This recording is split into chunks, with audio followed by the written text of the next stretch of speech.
একঘেয়েমি রেসিপি খেতে খেতে ভালো না লাগলে চটজলদি বানিয়ে ফেলো একটু ডিফারেন্ট ধরনের তালকদমের রেসিপি। তো টেস্টি হয় যে একবার খেলে বারবার খেতে চাইবে। Everyone, welcome back to my channel নিপার ঘর সংসার। নিপার ঘর সংসারে আরেকটি রেসিপিতে তোমাদের অনেক অনেক স্বাগত।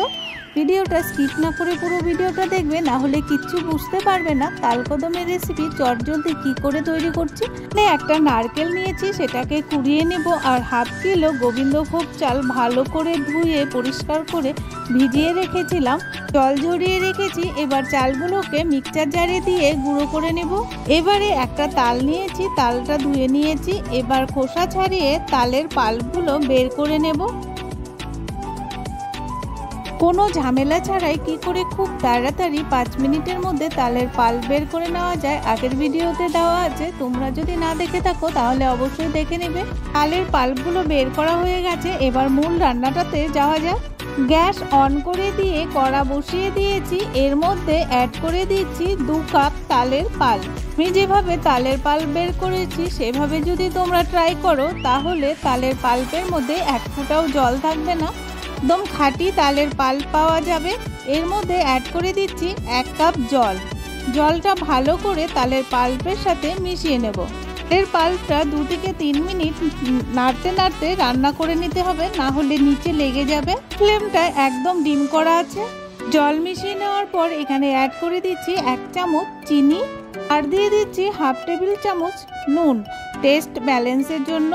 নুন আর চিনি ভালো করে মিশিয়ে নেওয়ার পর আরও 2 থেকে 3 মিনিট ফুটিয়ে নেব। সেই ফ্লেমটায় একদম ডিম করে তারপর রান্নাটা করতে হবে। এবার চালের গুঁড়ো করে রেখেছিলাম, সেই চালের গুঁড়োটা আস্তে আস্তে করে অ্যাড করে দিব। চালের গুঁড়ো অল্প করে দিতে হবে আর নাড়তে হবে, না হলে কিন্তু দলা পাকিয়ে যাবে। তাই এখানে কেনা চালের গুঁড়ো দিতে পারো, আমি গোবিন্দভোগের চালের গুঁড়ো দিলাম হাতে বানিয়ে, তাহলে ফ্লেভারটা একদম অন্যরকম হবে আর খেতে দুর্দান্ত টেস্ট হবে। আরে ভালো করে আস্তে আস্তে নাড়িয়ে নিতে হবে কয়েক মিনিট। যেই রকম আমরা পুলির ডো তৈরি করি সেই রকম ভাবেই একটা ডো তৈরি করে নিতে হবে। জলটা ভালো করে শুকিয়ে নিতে হবে। দেখতেই পাচ্ছ কেমন হয়েছে। এইরকম যখন হবে তখন নামিয়ে নিতে হবে। একটা পুলির ডোর মতো করে তালের ডো তৈরি করে নিতে হবে। আর এই তালের ডোটাকে সাইডে রেখে দিতে হবে ঠান্ডা হওয়ার জন্য। আবারও গ্যাসের উপর কড়া বসিয়ে দিয়েছি, এর মধ্যে অ্যাড করে দিচ্ছি একটা নারকেল কোড়া। এবারে নারকেলের মধ্যে অ্যাড করে দিতে হবে 200 গ্রাম আখি গুড়। তোমরা চাইলে খেজুরের গুড় কিংবা চিনি দিয়েও করতে পারো। আমার ঘরে আখি গুড় ছিল, সেই জন্য আমি 200 গ্রাম এখানে আখি গুড় দিয়েছি। গুড়টা দিয়ে ভালো করে নাড়তে হবে যতক্ষণ না গুড়টা মেল্ট হয়ে যায়। দেখতেই পাচ্ছ গুড়টা মেল্ট হয়ে গেছে, খুব সুন্দর কিন্তু কালার এসছে। এখানে কিন্তু আমি কোনো জল অ্যাড করিনি। নারকেলের সাথে গুড়টা ভালো করে মেল্ট হয়ে গেলে এখানে দিয়ে দিতে হবে 1 কাপ গুঁড়ো দুধ। গুঁড়ো দুধটা একদমই অপশনাল, তোমরা চাইলে দিতেও পারো আর না চাইলে দিবে না। গুঁড়ো দুধটা দিলে কি হয়, একদম যে খোয়া ক্ষীরের মতো একটা ফ্লেভার, সেই ফ্লেভারটা আসবে, সেই জন্যই আমি গুঁড়ো দুধটা দিয়েছি। আরে 2 থেকে 3 মিনিট ভালো করে নেড়ে চেড়ে নামিয়ে নিতে হবে। দেখতেই পাচ্ছ গুঁড়ো দুধ দেওয়ার পর কালারটা চেঞ্জ হয়ে গেছে আর একটা আঠালো খোয়া ক্ষীরের মতো হয়েছে। এবার তালকদমগুলো তৈরি করে নেব। এবারে অল্প করে নিয়ে ছোট্ট একটা বলের মতো করে নিতে হবে। তোমরা যে আকারে করতে চাও সেই রকমভাবেই করতে পারো। তারপর একটু প্রেস দিয়ে মাঝখানটা ফাঁকা করে নিয়ে পুর ভরার জন্য জায়গা করে নিতে হবে। এই রকমভাবে আমরা পুলি তৈরি করি পুর ভরার জন্য, সেইভাবে একই প্রসেস। তো তারপর আস্তে আস্তে করে আবার রাউন্ড করে বলের আকার শেপ দিতে হবে। দম ফুল দেখতে যেমন হয় গোলাকার, সেই রকমভাবে শেপটা দিলে দেখতে একদম কদম ফুলের মতো হবে। সাইডে আমি বাসমতি চাল ভিজিয়ে জল ঝরিয়ে রেখেছি, সেই চালটাকে দিয়ে একটা কোট করে দিতে হবে। তালকদম কোট করার জন্য বাসমতি চালটা দিলেই ভালো হবে, কেন কি না বাসমতি চালটা একটু লম্বাটে ধরনের হয় আর দেখতে খুব সুন্দর হয়। আমি একটা তৈরি করে নিয়েছি, এইভাবে সবগুলো তৈরি করে নেব।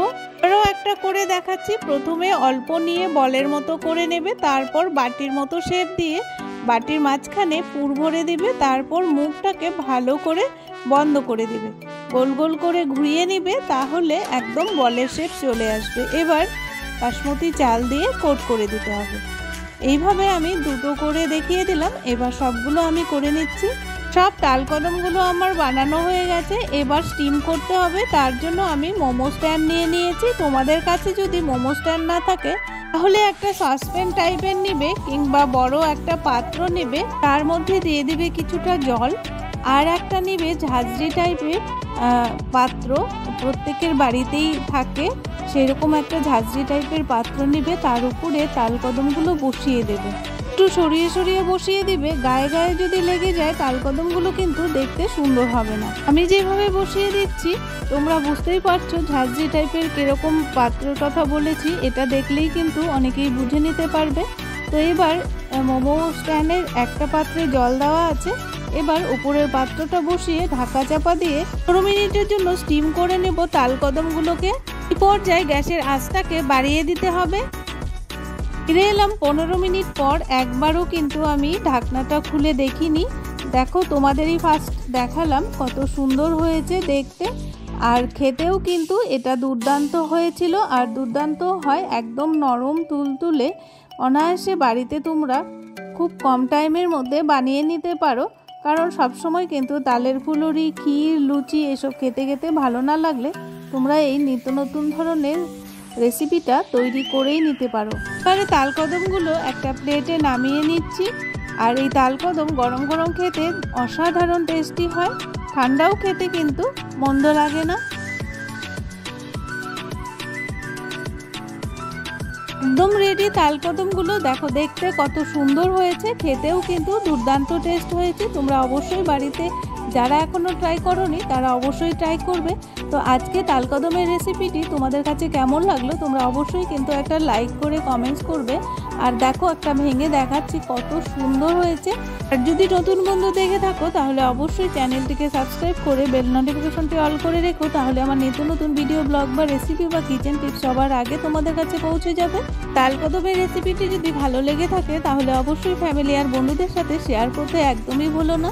আজকে এখানেই রাখছি, আবারও দেখা হবে তোমাদের সাথে নেক্সট কোনো ভিডিও, ব্লগ বা রেসিপি বা কিচেন টিপসের সাথে। ততক্ষণের জন্য টাটা। যারা আমার ভিডিও ফার্স্ট থেকে লাস্ট পর্যন্ত দেখলে তাদেরকে অসংখ্য ধন্যবাদ। এভাবেই পাশে থেকো।